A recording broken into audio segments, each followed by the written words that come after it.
Hi and welcome to another CSD Fantasy video. With a lot of receiver changes happening in free agency, I wanted to know how some of them would affect their production. I will look at where they have previously performed and compare it to their new situation. Will their new production increase, decrease, or stay the same? Let's find out. Brandon Marshall gets most of his targets and yards from the short left zone. His production matches very well with the amount of targets he gets there, with 30% of his targets and 29% of his yards. He's very efficient in the deep right zone, where he outperforms his targets with 3%. That is most likely due to his catch rate in the other two deeper zones. Let's take a look at the Giants. The Giants have a pretty standard distribution of the football in the different zones. Nothing really sticks out.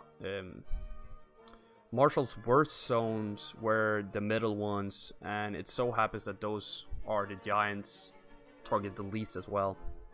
However, the thing that is worrying for Marshall is going from wide receiver 1 to a potentially wide receiver 3 position, and only 8% of the team's targets. If Marshall becomes the third receiver, which seems likely to me, his targets would drop from 129 to somewhere around 48. That is a 63% decrease in targets. Seeing as Marshall only got up to 787 yards on 129 targets last year, losing 81 of those could see him land at under 300 yards over the season. That is on par with players who only played 9 games, and he might end up as wide receiver 100. His red zone targets will most likely go from somewhere over 20 to below 10, which is also very alarming. Jeffrey sees most of his targets in the short right zone, same as Marshall. That is the zone that sees most target, is the one that he gets most yards in. His most productive zone is the deep right one. He outperforms the zone with 7%, but he sees problems catching the ball in the left zones with 58 and 32% catch rate. This would be something to keep in mind when looking at the Eagles. The Eagles throws 5% of the passes both to the deep right and the deep left, so nothing to worry about there. Wentz does not target one side more than the other, and Jeffrey could potentially change that and make it more to the right side, but for now it's nothing that I view as a positive or a negative. The next thing to focus on is, however, the situation with the Eagles. How will they view Jeffrey? Is he their wide receiver 1, 2, or 3? If he's 2 and 3 or 3, they see the same amount of targets, but their number 1 guy sees twice as much as either of the other ones. If he's the wide receiver 1, his target will most likely not change. He has averaged around 100 targets per season since entering the league, so when the analysis say around 97, it's no need to be alarmed.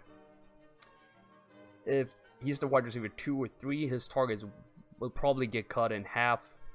This is very alarming. We have to analyze the situation further to know exactly how they view him before we can start drafting him. For me, he's the hardest one to evaluate. His situation is not clear at all. If he loses around half his targets, he can potentially end up as wide receiver 94. But if he stays at his usual production, he can potentially be a top 15 wide receiver. His red zone targets will not see any changes from his time in Chicago, like even if he stays wide receiver 1 or if he's wide receiver 2 or 3. Pryor sees most of his targets in the short right zone, but see most of his yards from the short middle one, where he's extremely productive. He's also really productive deep over the middle, with only 6% of his targets but 11% of his yards. Looking at his catch rate, he does not catch a lot more than half of the balls thrown to him over the middle, while far below 50% on the outside. His least productive side is the right one, something to keep in mind when looking at the Redskins.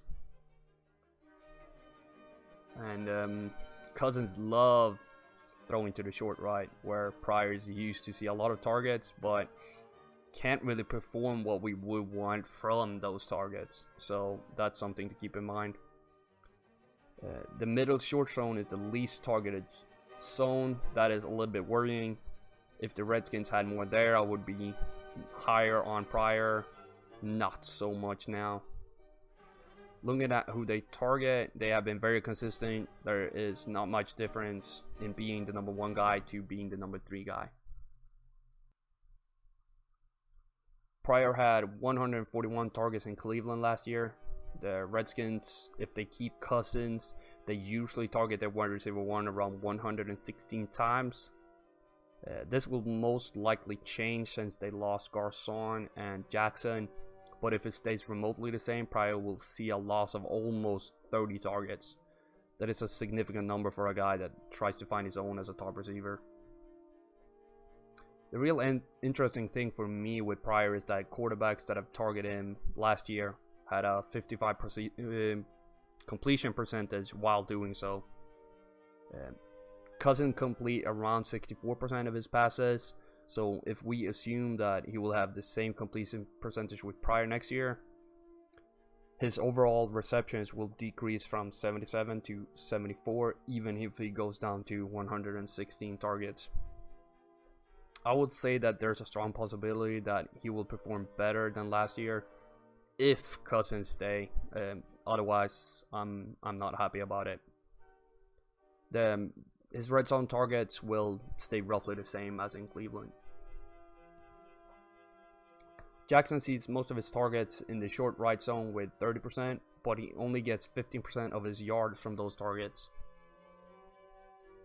Same goes for the short left side. He's not productive from the short targets at all. However, if you throw it deep over the middle to him, he is extremely productive. It is not that he's unproductive on the outside, it's just that over the middle, he's amazing. If Winston prefers the middle over the other ones, I will be very happy to draft Jackson. Last thing to note is that he is the only guy out of these 4 to catch over half of the balls thrown to the 3 deep zones. So looking at Tampa, they focus on the short right and the short left. That is very common, but the interesting thing is the focus on the deeper zones. I would like to see more attention to the deep middle from Winston to be 100% on board with Jackson, especially when looking who they target. The wide receiver ones, he's almost twice as many targets as the second guy and more than the second and third one combined.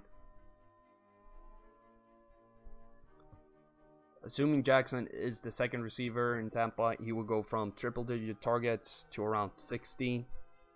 That should hamper his production significantly.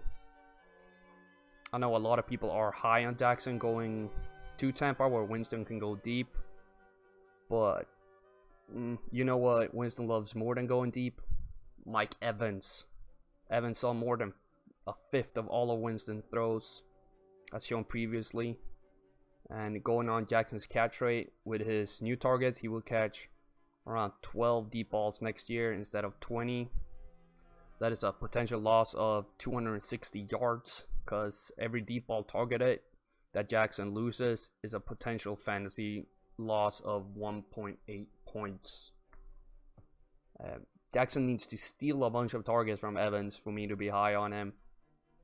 That will also lead to Evans losing some value, which I don't see happening. But this is a tricky one. I can see Jackson's value staying the same in best ball, but lose some in standard and PPR. However, his red zone targets will most likely not see any big changes. In conclusion, I see Marshall value plummet. It would be a miracle if it doesn't. Jeffrey has a chance to stay the same, and I think that is a pretty good thing for him. I think more people will devalue him, which will lead to you gaining more than what you paid for if you draft him.